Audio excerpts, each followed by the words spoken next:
Aquí está la información, aquí está la edición central de MBD Noticias en TV Ciudad. Buenas tardes, esperemos que anden bien. ¿Cómo te va, Natalia? Bien, ¿y tú, Martín? Todo bien. En la subidita de la semana. Sí, todavía escalando, queda mucha semana por delante. Queda mucha semana por delante, poco febrero, aunque este tiene un día más, pero se nos termina este mes, Queda el segundo mes del año. Queda poquito del segundo mes del año y bueno, y ya el clima de marzo en año electoral se nota. Se nota. Y hay problemas que vienen desde hace mucho tiempo presentándose y que ameritan la portada de hoy, o que por lo menos son el asunto de portada, porque a esta hora transcurre una reunión entre representantes del Ministerio del Interior, del Ministerio de Desarrollo Social y también de INAU, la ANEP, ACE y el sistema judicial para evaluar las situaciones de inseguridad que afectan a niños, niñas y adolescentes en contextos de vulnerabilidad. En lo que va del año, dato importante, 7 niñas y niños fueron baleados en este tipo de hechos. La reunión se convocó luego de los sucesos del viernes pasado, cuando un niño de 2 años falleció junto a un adulto en Ciudad de la Costa,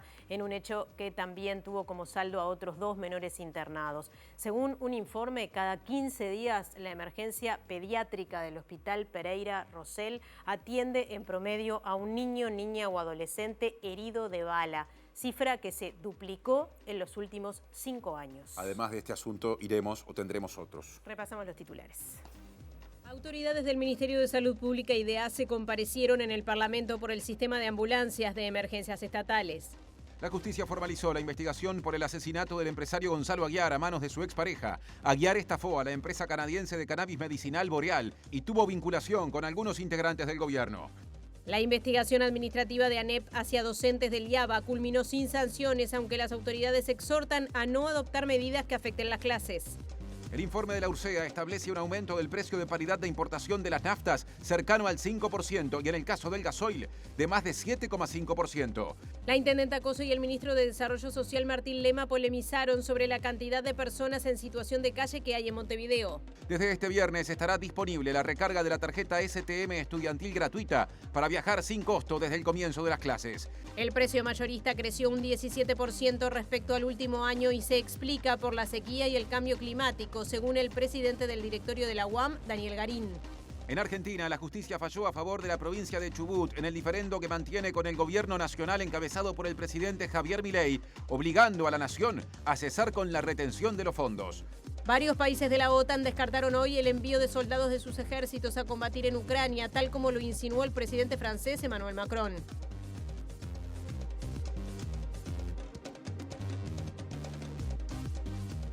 Bueno, saludamos a quienes están viéndonos a través de la pantalla de TV Ciudad, pero también a quienes nos siguen a través de tvciudad.uy o nos ven en vivo a través de YouTube. Ahora salimos del estudio, Martín.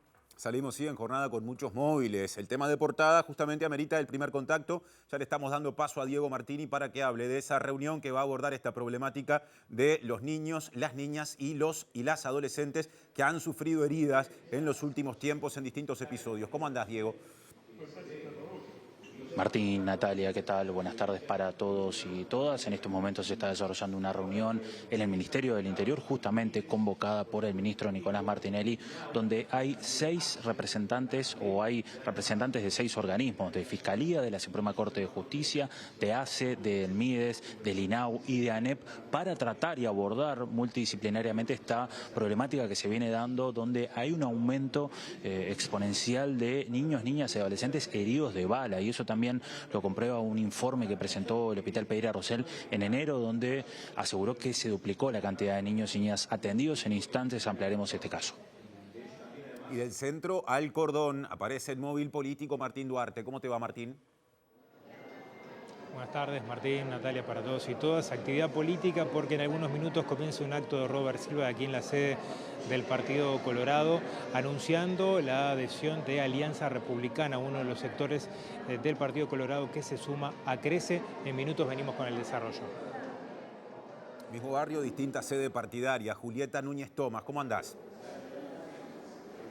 Muy bien, Martín, así es. Nos encontramos en la sede del Frente Amplio, en la huella de Seregni. Justamente aquí se inaugurará un nuevo espacio, el Espacio Democrático Avanzado. Dentro del Frente Amplio son sectores y personas independientes que apoyarán la candidatura de Carolina Cose. El evento de inauguración, que será a las 7:30, contará con la presencia de la propia Carolina Cose, Óscar Andrade, Fernando Pereira y el impulsor de este espacio, Federico Ruiz.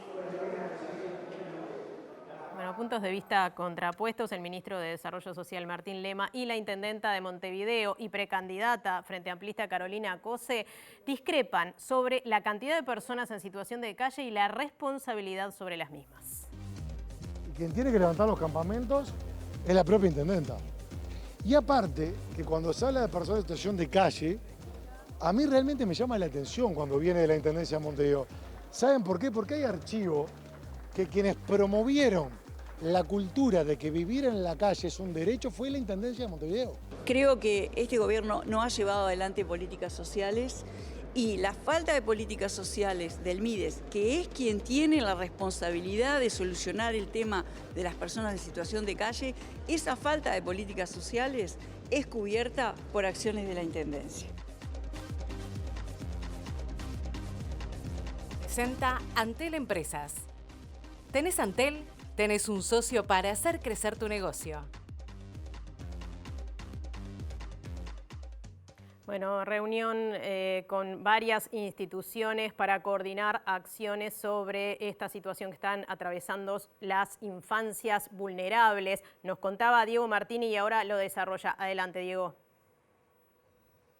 Así es, compañeros, hay mucha preocupación sobre lo que tiene que ver con el aumento de niños, niñas y adolescentes que son baleados, víctimas de muchas situaciones que se dan en el microtráfico. De hecho, hace unos días hablamos con la organización Gurises Unidos, que tiene su sede en Malvin Norte, y nos manifestaban, también maestras de allí de la zona, manifiestan cómo los niños y las niñas son rehenes de las bandas de microtráfico e incluso son utilizados, porque los niños y las niñas ya tienen protocolos adquiridos ante balaceras que hay, por ejemplo, reconocen el cuerpo a tierra, ese mecanismo para cuidarse, para cuidar a sus hermanos o hermanas más chicos. También cuando viene la policía, los niños y las niñas participan tirándoles piedras para que se vayan. Y esto además se constata con un informe también que presentó el Hospital Pereira Rosell, desarrollado por la emergencia pediátrica, en el que se aclara que se duplicó la cantidad de niños y niñas que son víctimas de ataques con balas y que han ingresado justamente a este hospital. Esto se viene dando, de hecho, desde diciembre en todos estos meses consecutivos. En diciembre recordemos el caso de la adolescente de 14 años baleada y asesinada en Peñarol. Hubo un caso también en Durazno. El niño de 8 años, hijo de Gustavo Albín, del clan de los Albín de Villa Española, asesinado también en Malvin Norte en enero de este año. Y ahora, este viernes, el caso del niño de 2 años asesinado en Pinar Norte y de 2 niños de 7 y de 8 años que resultaron heridos. Esto preocupa al Ministerio del Interior y por eso se convocó a esta reunión con distintos organismos, con la Suprema Corte de Justicia, con la Fiscalía. De hecho, vino la fiscal de Corte, Mónica Ferrero, con los organismos como el INAU, con ACE, con el MIDES, con ANEP, organismos que nuclean también distintas actividades, porque se entiende que este tema debe ser abordado interinstitucionalmente. Sobre esto en un rato se va a expedir el subsecretario del Ministerio del Interior, hablamos de Pablo Badala, quien, recordemos, era hasta hace poco presidente del INAU, del Instituto del Niño y del Adolescente del Uruguay. Pero hoy hablamos con la diputada Cristina Lustenberg, pediatra y especialista en las infancias, y nos mencionaba cómo se ven vulnerados varios derechos de niños, niñas y adolescentes cuando son expuestos a este tipo de situaciones de violencia. La escuchamos. Esto tiene que ser una reflexión y quienes estamos en lugares de responsabilidad, asumirlo como tal, como sociedad. No podemos naturalizar en nuestro país estas muertes violentas hacia niños, niñas y adolescentes que viven en los últimos años. El último informe de la Cátedra de Emergencia Pediátrica, de la Cátedra y de la Sociedad de Cirugía Pediátrica del Uruguay y del Hospital Pereira Rosell nos muestran esa situación y ese aumento alarmante en los últimos 10 años y sobre todo en estos últimos años particularmente, de cómo se ha cuadriplicado las cifras de muertes y niños que consultan en el Departamento de Emergencia Pediátrica con heridas de arma de fuego, pero con heridas en un contexto de violencia que jamás lo tenemos que naturalizar, y la ciudadanía entera tenemos que tomar la dimensión de las implicancias y las repercusiones que tiene para los niños, niñas y adolescentes viviendo en ámbitos de violencia. Entonces, como sociedad, estas cifras nos interpelan en la punta del iceberg de un problema que viene hace años y que se ha agudizado y bajo ningún término lo podemos naturalizar. Presentó Antel Empresas. ¿Tenés Antel? Tenés un socio para hacer crecer tu negocio. Agenda política. La intendenta de Montevideo y precandidata presidencial frente amplista, Carolina Cose, dijo que le preocupa que el presidente Luis Lacalle Pou se meta en la campaña política, en alusión a distintos entredichos que ha habido entre el presidente y postulantes del Frente Amplio. También se refirió al lanzamiento de su campaña, que será en los próximos días, y subrayó que el próximo gobierno tendrá que tener presencia territorial articulada. Creo que Uruguay necesita una nueva agenda de crecimiento sin dejar a nadie atrás y sin dejar ningún lugar atrás. Creo que tenemos enormes desafíos hacia el futuro y que creo que solo el Frente Amplio los puede abordar de manera integral con una concepción profundamente humana. Y creo también que nuestro próximo gobierno tendrá que tener una presencia territorial articulada, muy fuerte, en todos los temas. Intendenta, hubo un episodio entre el presidente y el intendente Canelones. Esta semana se vio también un mano a mano entre el presidente y el intendente de Salto sobre el tono de la campaña y las formas de relacionarse. ¿Espera también un trato similar hacia usted ahora que va a ser precandidata? ¿O qué opina de la situación? Bueno, yo creo que no hay que caer en los agravios personales y lo que me preocupa es... A mí me preocupa que el presidente se meta en la campaña.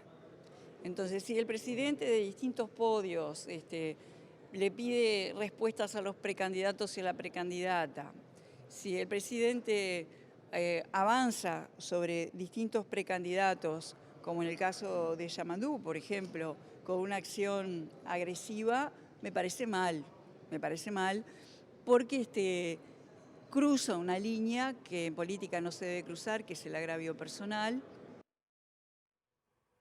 Bien, veíamos un adelanto, la intendenta Cose y el ministro de Desarrollo Social, Martín Lema, polemizaron sobre la cantidad de personas en situación de calle en Montevideo y las responsabilidades sobre las mismas. Según Lema, la Intendencia de Montevideo ha promovido el concepto de que vivir en la calle es un derecho. Y según Cose, el gobierno nacional es campeón de las excusas. La intendenta deja al descubierto otras ausencias y otras fallas, como es el uso indebido de espacios públicos. Cuando hay una persona haciendo uso indebido de espacios públicos, la ley de falta está el Ministerio del Interior en la parte represiva de la falta y quien tiene que levantar los campamentos es la propia intendenta. Y aparte, que cuando se habla de personas en situación de calle, a mí realmente me llama la atención cuando viene de la Intendencia de Montevideo. ¿Saben por qué? Porque hay archivo que quienes promovieron la cultura de que vivir en la calle es un derecho fue la Intendencia de Montevideo, la propia Intendencia de Montevideo, y hay archivo. Este gobierno es el campeón de las excusas. Para todo tiene una excusa. Cuando no es la pandemia, es el Frente Amplio. Dijeron que iban a estar preparados, no han demostrado estar preparados. Tenemos alrededor de, según los datos, 3.000 personas en situación de calle. Mi percepción, y no solo la mía, es que son muchos más. Creo que este gobierno no ha llevado adelante políticas sociales. Ahora cambiamos de tema porque el informe del precio de paridad de importación de los combustibles de este mes, febrero, va a establecer aumentos en los valores de referencia tanto de las naftas como del gasoil. Según averiguó MBD Noticias, el informe de la Unidad Reguladora de Servicios de Energía y Agua, de la URSEA, establece un aumento de 5% en el precio de paridad de importación de las naftas y un incremento de más de 7,5% en el precio de paridad de importación del gasoil. El Ministerio de Industria, Energía y Minería ya tiene estos datos que serán tenidos en cuenta para definir cuál será el precio de venta al público de los combustibles a partir del viernes 1 de marzo. El Poder Ejecutivo tomará la decisión sobre las tarifas mañana y también deberá tener en cuenta el informe financiero mensual de ANCAP.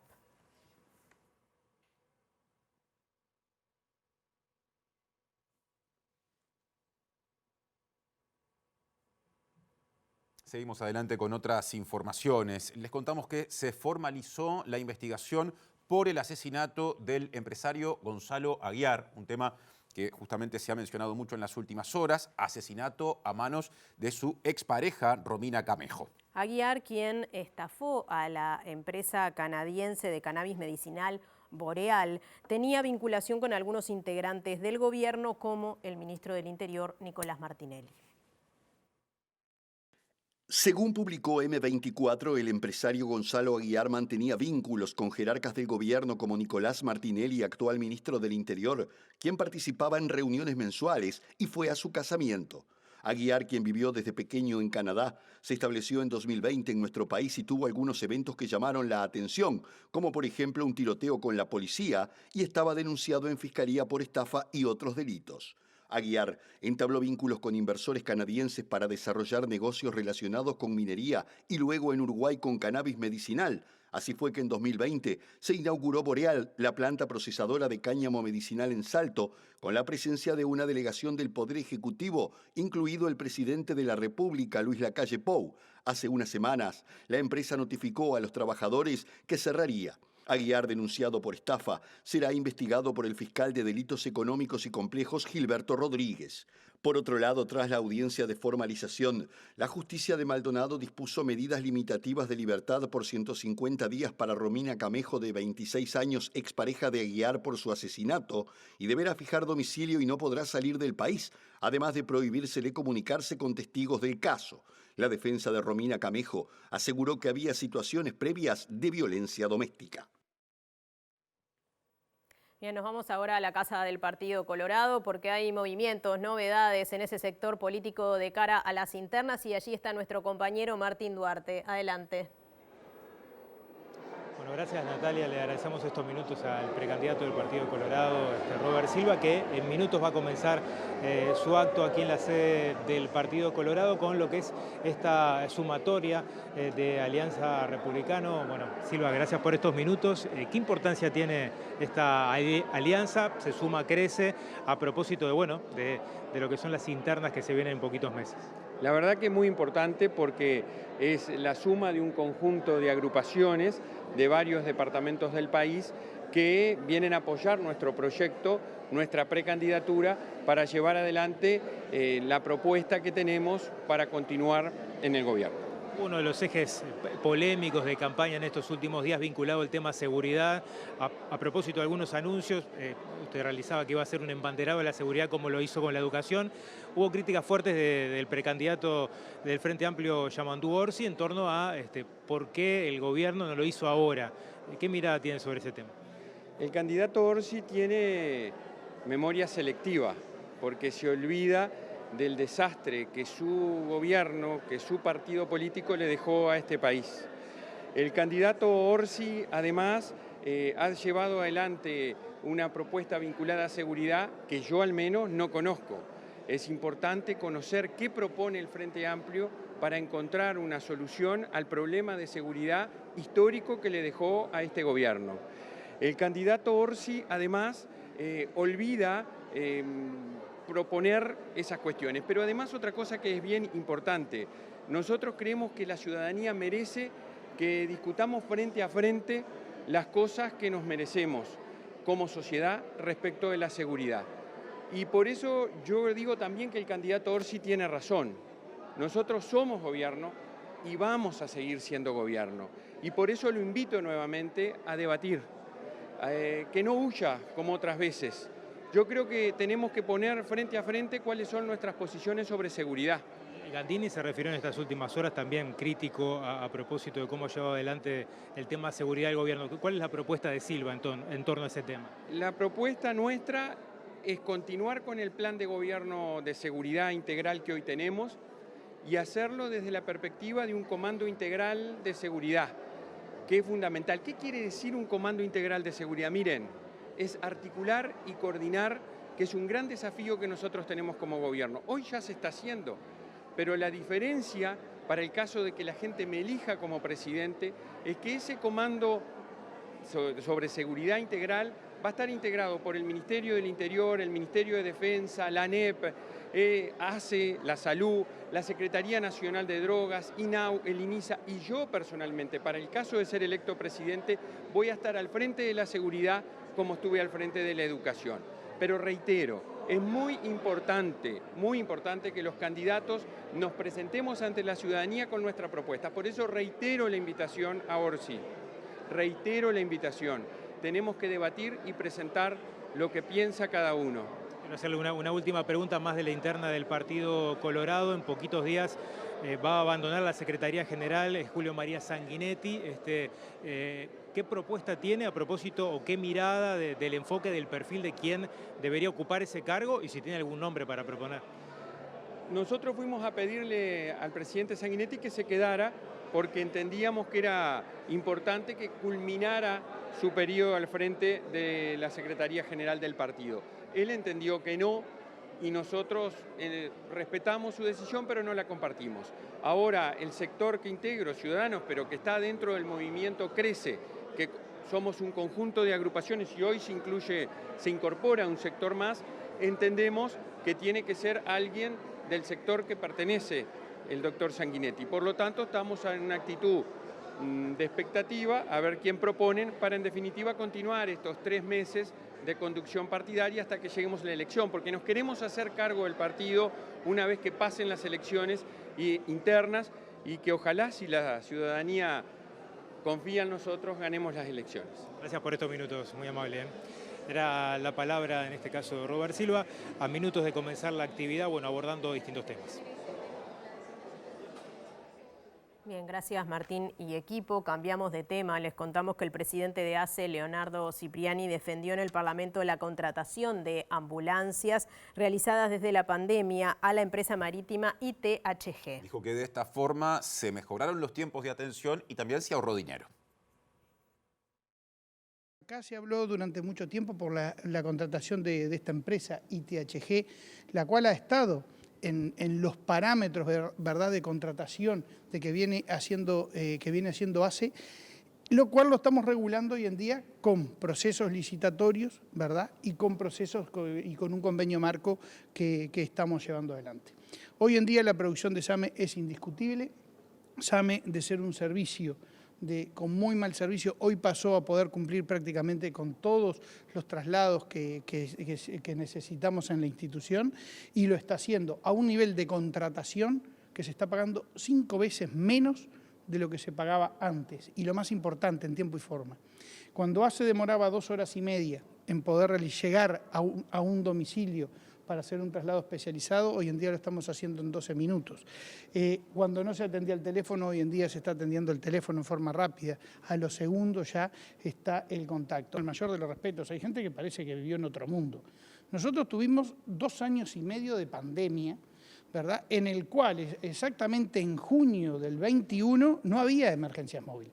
Nosotros tenemos audios, por ejemplo, que hay más de 20 y pico de mil llamados guardados, que son personas, en el cual se solicitaba desde la coordinación de SAME pedido para traslado y no se podían dar cobertura.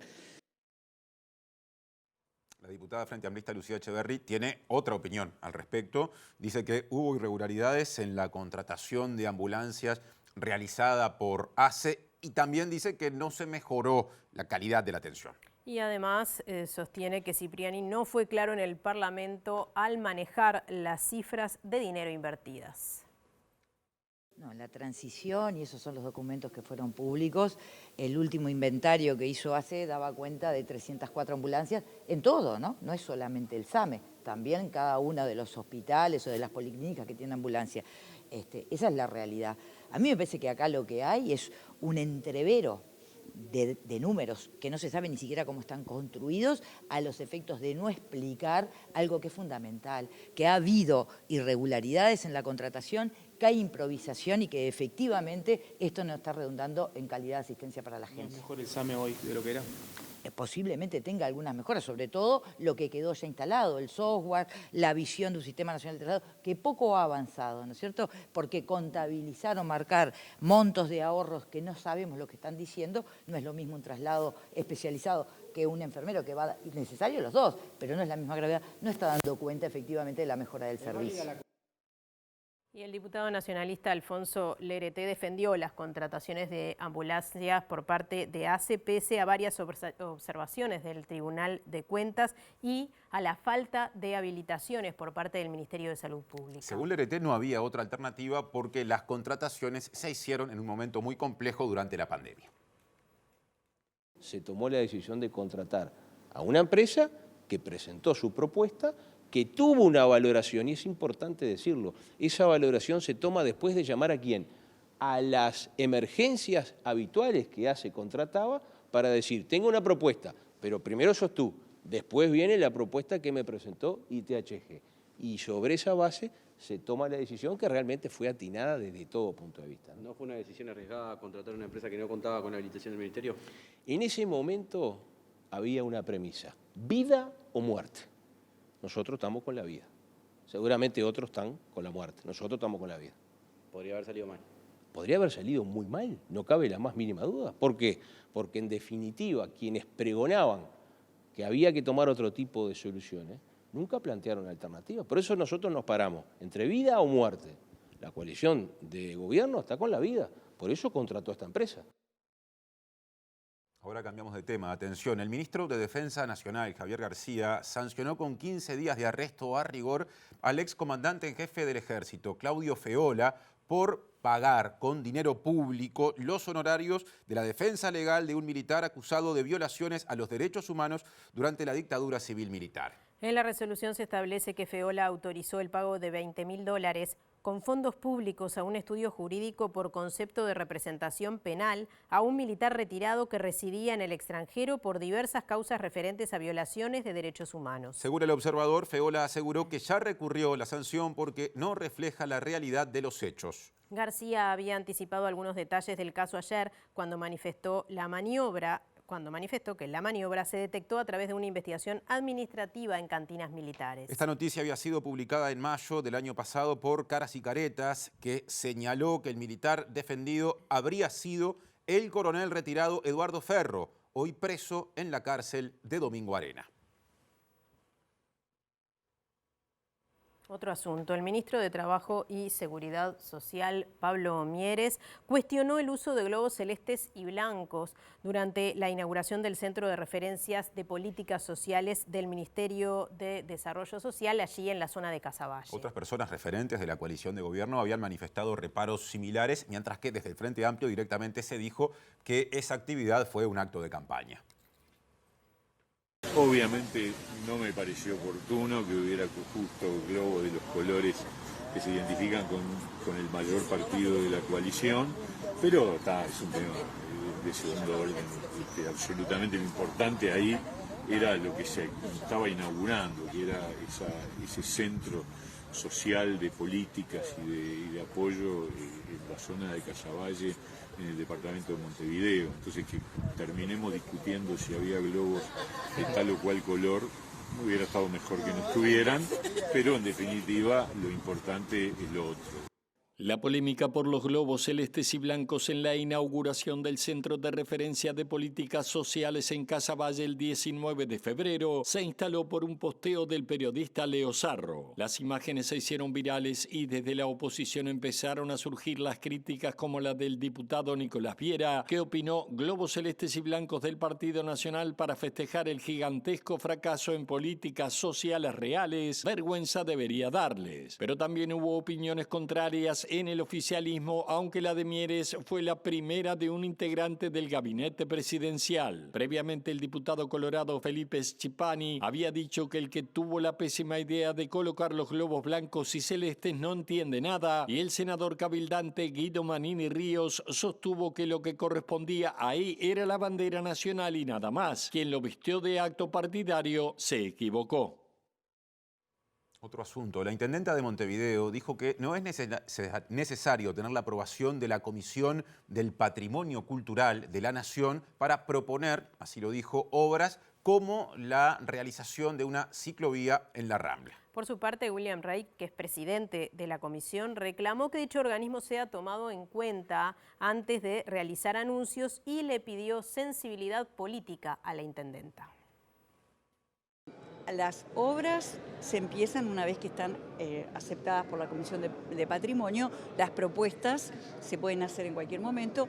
La obra de la ciclovía en su tramo hasta Morales está aprobada por la Comisión de Patrimonio porque porque subía a la vereda en el segundo tramo, es la que se está haciendo. La obra en el Paseo de los Pescadores ya se está haciendo, también cuenta con la aprobación. Y lo demás que necesite consideración de la Comisión de Patrimonio se le plantearía antes de iniciar las obras con total tranquilidad y apertura, como siempre. Yo estaba un poco alarmado porque, y lo dije, porque no encontraba respuesta. Nosotros en algunos casos ya hace como más de un mes que le solicitamos los recaudos a la Intendencia y no lo ha hecho. Lo que no puede pasar es que la comisión, no sea tenida en cuenta al momento de presentar una obra. Ese paso por la calle queremos saber cómo es, queremos saber cómo son los elementos separadores entre la ciclovía y el área vehicular. Por ejemplo, si se tratara de algo como lo de la avenida 18 de Julio, nosotros realmente no lo podríamos aprobar. Suponemos que va a haber una cierta sensibilidad y que se propondrá otro tipo de separadores, pero no lo sabemos. Es tener un poco de sensibilidad política. Eso es lo que le estamos pidiendo a la intendenta, ¿verdad? Pero bueno, prefiere tener esa actitud sistemática de cortarse y de ir por el camino de yo puedo. Surgen novedades de esta reunión interinstitucional para coordinar acciones que protejan a las infancias vulnerables. Allí está Diego Martini, adelante. Podamos seguir mejorando la respuesta. En ese sentido trabajamos en distintos planos. En el plano del intercambio o entrecruzamiento de datos, que por supuesto se hace, pero que estamos buscando medidas y estamos buscando caminos para perfeccionarlo, para desarrollarlo de la mejor manera posible.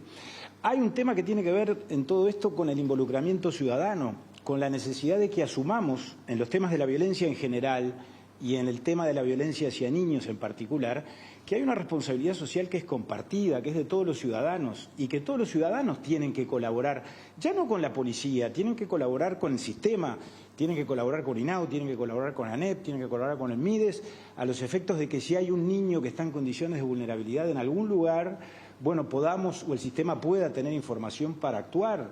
Y por eso es muy importante difundir las vías de comunicación, la línea azul, el 0800 5000 del Ministerio del Interior. El Estado es uno solo, más allá de las distintas caras, formas, competencias o naturaleza jurídica. Por supuesto que también trabajamos en un aspecto que es central en todo esto y sobre todo en las zonas más donde hay mayor vulnerabilidad, que es la vinculación de niños y adolescentes con el sistema educativo, con el sistema formal, esto es con primaria y secundaria, y con el sistema no formal, INAU, los CAIF, los clubes de niños. La necesidad, por lo tanto, de actuar entre todos, y el Ministerio del Interior quiere contribuir en eso, a los efectos de que los niños asistan efectivamente a la escuela, asistan al centro CAIF, que no simplemente las familias los anoten, los vinculen y después se interrumpa o se discontinúe su asistencia y su participación en esos ámbitos de educación formal y no formal. Abdala, ¿se decidió estar más alerta entonces para detectar esos casos a los diferentes organismos, en particular el tema de la educación? Mire, aquí el tema es que en todos estos planos en los que yo estoy hablando, está claro que los desafíos son muy grandes y está claro que nunca se alcanza definitivamente la meta. Creo que entre todos tenemos que actuar para mejorar un poco todos los días la respuesta. Y la respuesta no depende solo, por supuesto ya no del Ministerio del Interior, no depende solo de la institucionalidad pública, depende desde luego, el gobierno, la administración tiene una responsabilidad intransferible, pero depende también de las organizaciones sociales, de la sociedad civil y depende, repito, de cada uruguayo y de cada uruguaya que en todo caso contribuya con el sistema a los efectos de dar información y eso es lo que puede ser la diferencia entre una intervención temprana con relación a un niño que pueda estar sufriendo o exponiéndose a determinado riesgo y por lo tanto por esa vía que podamos actuar oportunamente para prevenir ese riesgo y prevenir un resultado negativo. ¿El Ministerio del Interior puede confirmar lo que denunciaron algunas organizaciones civiles respecto a que hay niños que están quedando como garantía dentro de las bocas narco por el hecho de que, bueno, los toman como garantía hasta que se haga el pago? Mire, yo creo, la reunión de hoy también tenía por finalidad generar la necesaria sensibilización. Yo cuando hablaba hoy de la responsabilidad social hablo de esto, de sensibilizar, de que todos por lo tanto tenemos que contribuir al mejoramiento colectivo en esta materia. pero creo que sensibilizar no es crear alarma. Nos quedamos con estas palabras de Pablo Audala, subsecretario del Ministerio del Interior, que además es expresidente del INAU, siendo el INAU una de las varias instituciones públicas convocadas a esa reunión. Bien, nos vamos a la tanda, pero sigan porque hay más. Eso mismo.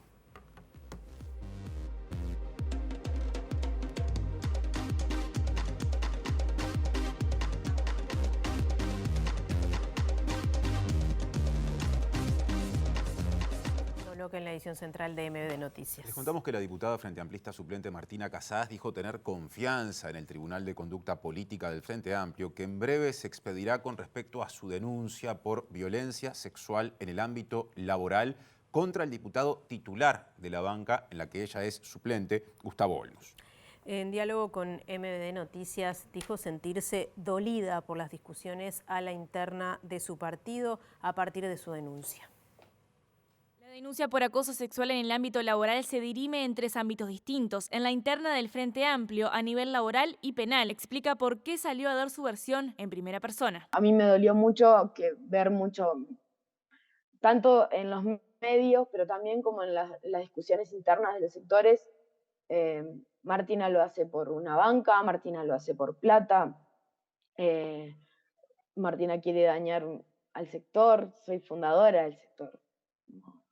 No quiero dañar el sector. No quiero plata tampoco, obviamente, nunca fue mi interés. O sea. El Tribunal de Conducta Política presentará a las partes un primer análisis del caso antes de elevar a la fuerza política la resolución final. Más allá de los resultados de los tribunales, de los juicios laborales, de lo que pase en el juicio penal, que esto sea un espacio donde, más allá de mi caso, nos animemos a hablar de que los partidos políticos siguen siendo sitios violentos, los espacios laborales siguen siendo sitios violentos, y luego lo que el plenario avale es lo que a una le toca aceptar, y más allá del grado de acuerdo que uno pueda tener. Casás resalta el detonante que la llevó a denunciar al titular de la banca y cómo recibió cuestionamientos sobre posibles consecuencias. Pasó todo un mismo día, un 31 de octubre, un acercamiento, una vez más un acercamiento poco apropiado y una invitación verbal, esta vez para estar juntos y solos, cosas que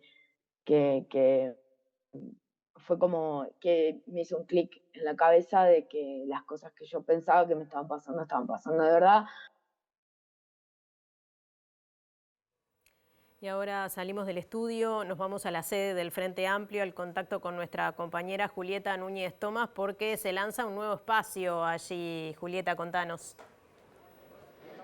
Así es, Natalia, el espacio democrático avanzado se inaugurará en unos minutitos nada más y estamos aquí con el impulsor de este espacio, el creador de este espacio, el diputado Frente Amplista por Flores, Federico Ruiz.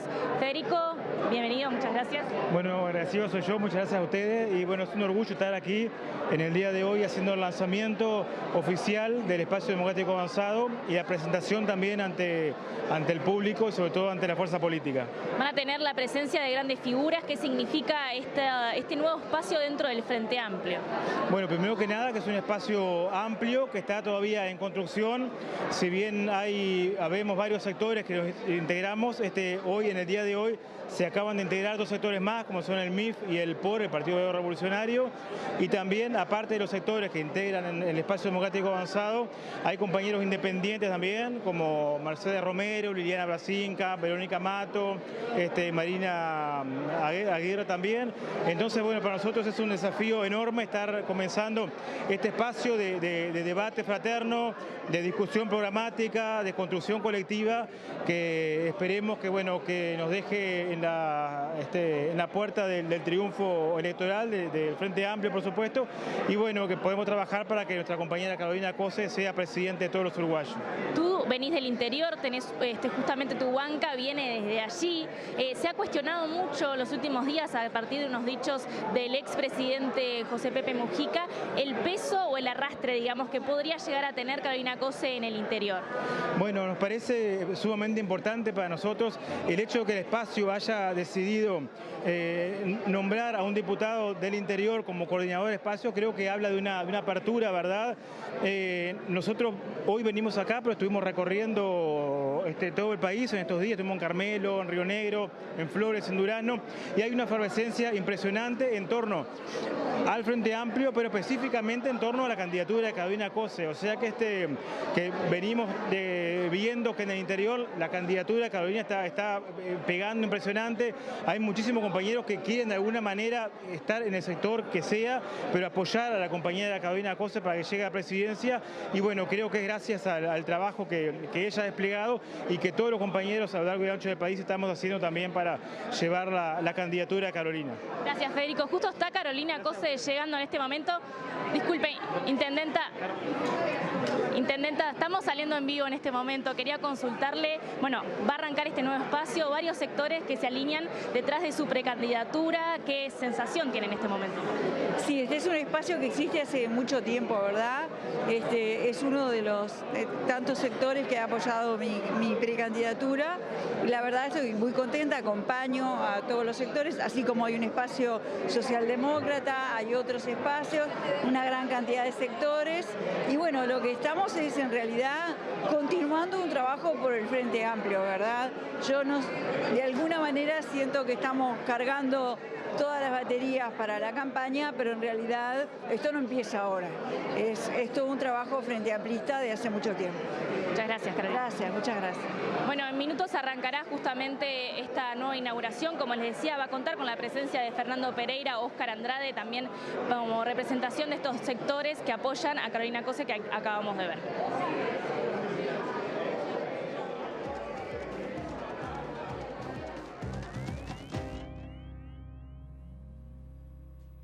Y ahora pasamos a la columna de análisis económico. Hoy bajando a la realidad de una cantidad de gente, sobre todo padres y madres, porque están por empezar las clases y los útiles escolares son o representan un gasto, y de eso hablará Germán. ¿Cómo anda, Germán? ¿Cómo anda, Tincho? ¿Todo bien? Todo bien.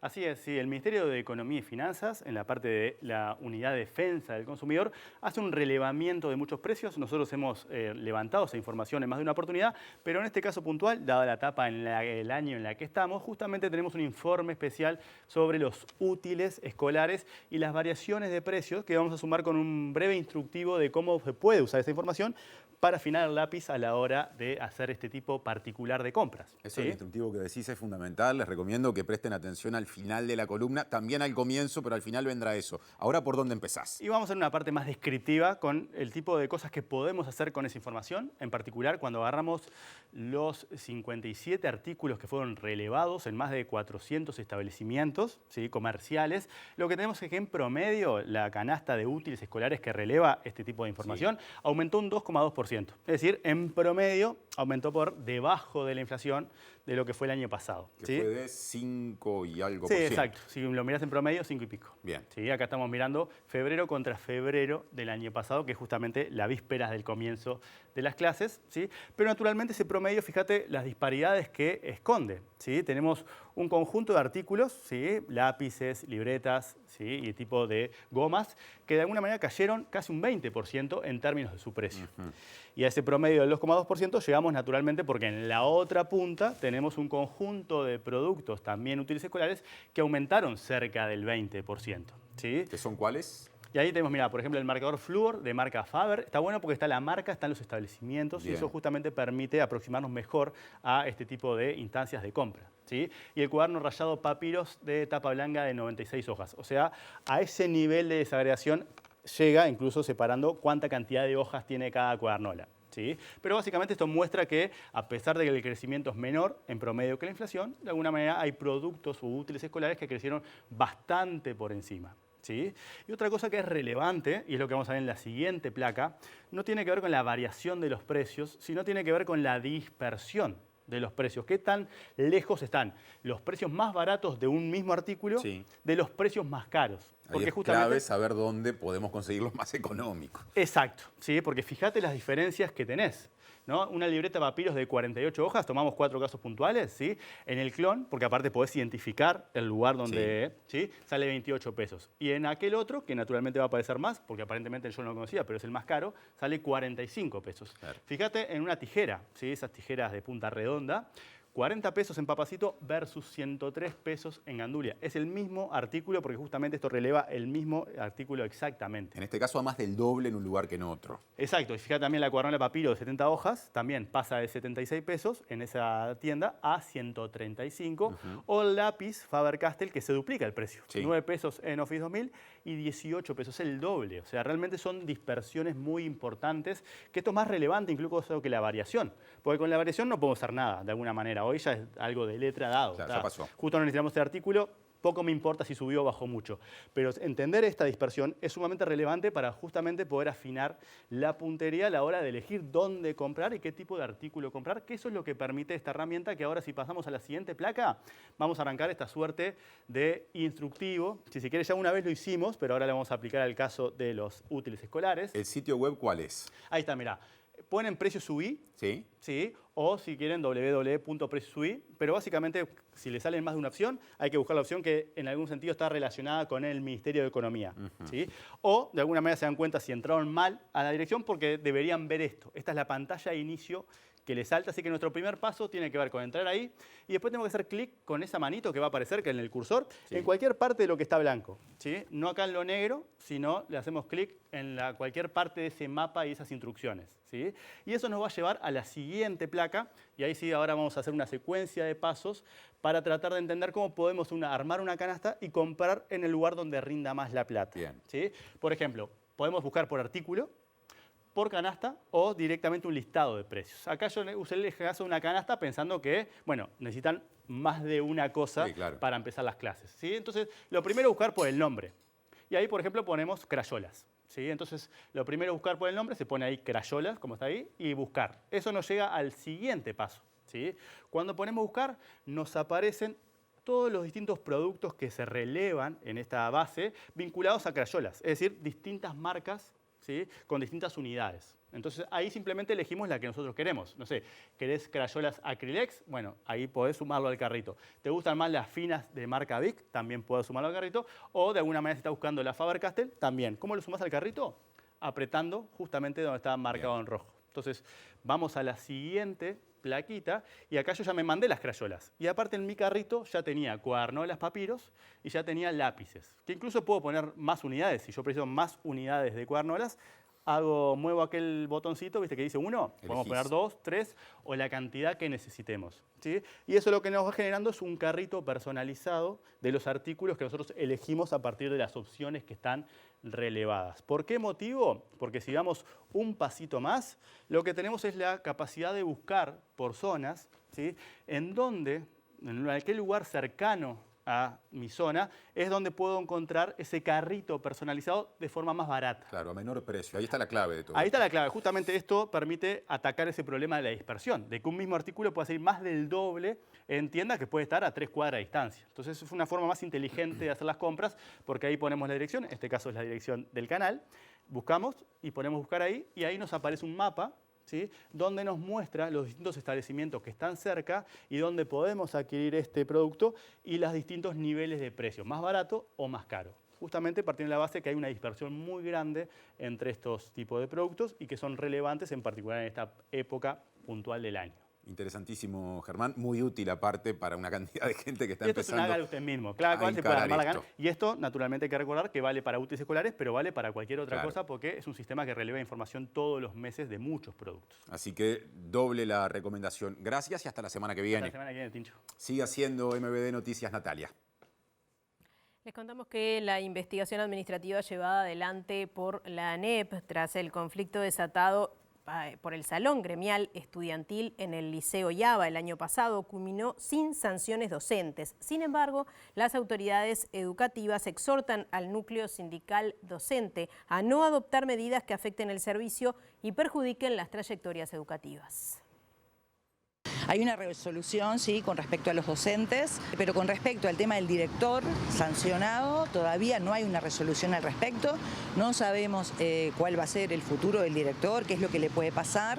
Y con respecto a los estudiantes, tampoco hay un cierre en cuanto a lo que ocurrió ese día. El sumario abierto al exdirector del Yaba, Leonardo Ruiz Díaz, continúa en curso. Si bien el docente y magíster en educación fue derivado el pasado 12 de octubre a una oficina administrativa, documentación estudiantil se encuentra de licencia médica y a la espera de las conclusiones del expediente. Hubo 28 testimonios en secundaria, mientras duró la investigación administrativa, y de esos 28 testimonios, 27 plantearon que ese día se pudo trabajar.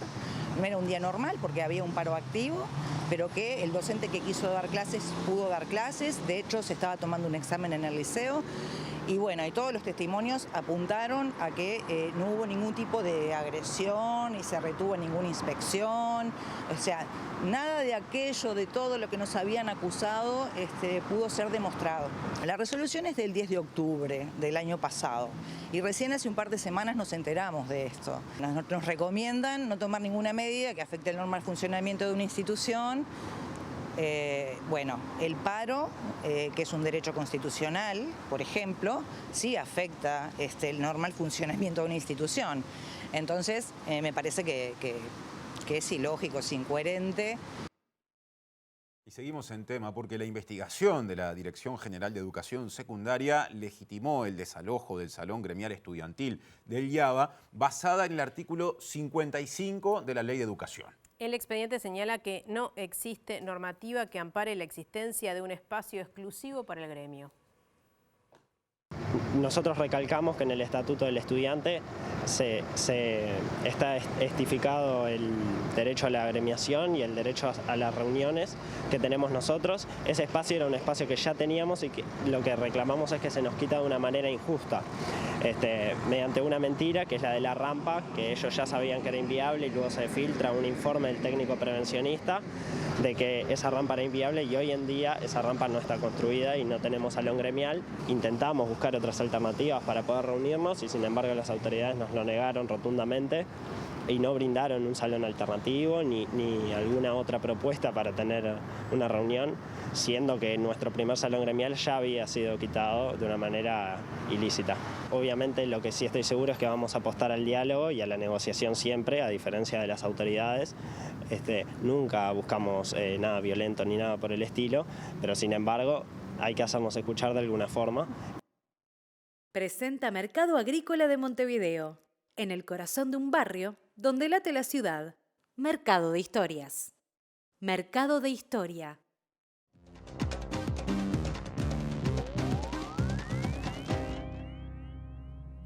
¿Qué tal? Buenas tardes. Abrimos el capítulo internacional hablando una vez más de Argentina y de esa guerra que tiene el gobierno con los gobernadores, tal como se la ha denominado a partir del recorte de envíos de dinero hacia las provincias. La justicia de Chubut falló a favor del gobernador Ignacio Torres, quien es por ahora la figura más notoria de todos los gobernadores que están enfrentados a Milei, y ha resuelto que ese dinero debe llegar a las provincias, no así el dinero que ya estaba adeudado. Existen dos mecanismos en Argentina, el llamado de coparticipación federal, que es el envío a través de los impuestos a las provincias, y los fondos discrecionales. Esos, dijo el vocero presidencial Manuel Adorni, van a desaparecer. La justicia argentina falló a favor de la provincia de Chubut en la disputa que mantiene su gobernador Ignacio Torres con el presidente Javier Milei, en un fallo del Juzgado Federal número 1 de Rawson a cargo del doctor Hugo Sastre, que obliga al gobierno nacional a cesar con la retención de los fondos, hasta tanto se avance en una refinanciación de la deuda. Cuando Chubut acudió a la justicia, se refirió a la gravedad institucional de la decisión de la Casa Rosada, señalando que al guardar silencio ante las solicitudes de refinanciación, el Estado Nacional habría perdido de vista los principios constitucionales de buena fe y lealtad federal, que impedían adoptar medidas intempestivas que afecten seriamente a las provincias, en este caso a Chubut. El vocero de la presidencia argentina, Manuel Adorni, había afirmado este martes que los fondos discrecionales que se transfieren actualmente a las provincias van a desaparecer, ya que en este momento el país donde efectivamente no hay plata ni recursos, la premisa del equilibrio fiscal o el déficit cero es inamovible, y calificó de extorsión la advertencia del gobernador de Chubut acerca de que podría interrumpir el suministro de petróleo y gas al resto del país en reclamo de fondos coparticipables a la nación. Axel Kicillof, gobernador de la provincia de Buenos Aires, anunció ayer que la Fiscalía Provincial iniciará acciones ante la Corte Suprema para conseguir medidas cautelares que le permitan a la región conservar los fondos federales recortados por el presidente Milei. Y ahora volvemos al conflicto de Ucrania, que sigue vigente y más que nunca, luego de que ayer en una reunión de líderes europeos el presidente francés Emmanuel Macron deslizara que era posible la presencia de tropas aliadas en territorio ucraniano. Eso motivó inmediatamente la respuesta de Moscú, que entiende que en ese caso una guerra con Occidente sería inevitable, así lo dijo el portavoz del Kremlin, Dmitry Peskov, mientras que el resto de líderes europeos encabezados por el canciller alemán Olaf Scholz dijeron que de ninguna manera habrá tropas aliadas en territorio ucraniano. El Reino Unido, República Checa, Polonia, Hungría y Alemania, entre otros, descartaron una participación directa en el conflicto de Ucrania, reacciones que llegan un día después de que el presidente francés Emmanuel Macron dejara en el aire la posibilidad del envío de tropas de la alianza, al decir que no hay que excluir nada y que Occidente hará todo lo necesario para garantizar que Rusia no pueda ganar. Macron encabezó en París una conferencia de líderes europeos en respaldo a Kiev y señaló que no descartaba el envío de tropas de los aliados occidentales al territorio ucraniano y anunció una coalición para la entrega de misiles a Ucrania. El canciller alemán Olaf Scholz descartó un respaldo en el terreno al país atacado, que encara un difícil panorama frente a la invasión rusa debido a la falta de militares y armas, y afirmó que no se enviarán soldados europeos o de la OTAN, aclarando que lo que se acordó desde el principio entre los aliados también se aplica al futuro. El portavoz del Kremlin, Dmitry Peskov, declaró que en caso de que fuerzas extranjeras sean enviadas a Ucrania será inevitable un conflicto directo entre Rusia y la OTAN, por lo que instó a evaluar a los países occidentales si ese desarrollo de los acontecimientos es de su interés y del de sus ciudadanos. Y ahora nos vamos a la otra guerra, la de Oriente Medio, porque mientras avanza las tropas israelíes, todavía no a nivel terrestre, pero sí en bombardeos y los muertos se acercan a 30.000 en la franja de Gaza, existe una posibilidad de alto al fuego que por lo menos manejó el presidente Joe Biden tomando un helado. Lo cierto es que tanto Hamás como Israel han tratado de quitarle el optimismo que ha planteado Biden a un posible acuerdo de alto al fuego que incluiría muchas cosas, no solamente el intercambio de prisioneros por rehenes en poder de Hamás, sino también otras consideraciones que por el momento no se vislumbran como posibles. Hamás sostiene que se encuentra revisando una propuesta de suspensión de hostilidades acordada la semana pasada en París entre Israel y los países mediadores, Egipto, Qatar y Estados Unidos, aunque dos altos funcionarios del grupo que controla el enclave palestino afirmaron que los comentarios del mandatario estadounidense Joe Biden sobre un pronto acuerdo son prematuros y no corresponden a la situación en el terreno. Aún quedan grandes brechas para llegar a un acuerdo. Las cuestiones principales del alto al fuego y la retirada de las fuerzas israelíes no están claramente establecidas, lo que retrasa la obtención de un pacto, aseguró uno de los representantes del movimiento islamista. La prensa israelí citó a un alto funcionario de la administración de Netanyahu que habló en condición de anonimato, quien declaró que no entendía en qué se basa el optimismo del presidente Biden, quien había señalado ayer que esperaba una tregua para el próximo 4 de marzo. El texto acordado en París y enviado al grupo que controla Gaza destaca, entre otros puntos, una primera etapa de cese al fuego por 40 días, tiempo en el cual Hamás tendría que entregar 40 rehenes entre mujeres, menores de 19 años o mayores de 50 y enfermos, personas que las partes consideran que se encuentran en lo que denominan categoría humanitaria, y a cambio las autoridades israelíes liberarían alrededor de 400 presos palestinos, entre otras medidas. Presentó Mercado Agrícola de Montevideo, en el corazón de un barrio donde late la ciudad. Mercado de Historias. Mercado de Historia. Y esto es casi una despedida. Antes repasamos el pronóstico del tiempo. Sí, vamos a ver cómo estará el tiempo en los próximos 3 días en la zona metropolitana. Mañana miércoles 28 de febrero, un día bastante parecido al de hoy. Sí. Sube un poquito la temperatura, 18 grados la mínima, 28 la máxima. Aumenta la nubosidad para el jueves, pasado mañana, 29 de febrero, el último día del mes. Y atención porque hay probabilidad de precipitaciones por la mañana e incluso de tormentas. Hay alguna probabilidad por la tarde y la noche. Para ese día se espera espera una mínima de 19 grados en Montevideo y área metropolitana y una máxima de 27. Y eso provoca un leve descenso de temperatura para el viernes, que ya no tiene ninguna probabilidad de lluvia, va a estar algo nuboso, pero va a haber sol, 18 grados la mínima y 24 la máxima. Se va nomás MBD Noticias edición central, queda hecha la invitación para que mañana a la misma hora estén por aquí, pero aparte hay invitaciones más cercanas. Claro, porque ya viene el lado B, así que los invitamos a quedarse y luego Mira Montevideo. Gracias por estar, como siempre. Hasta mañana.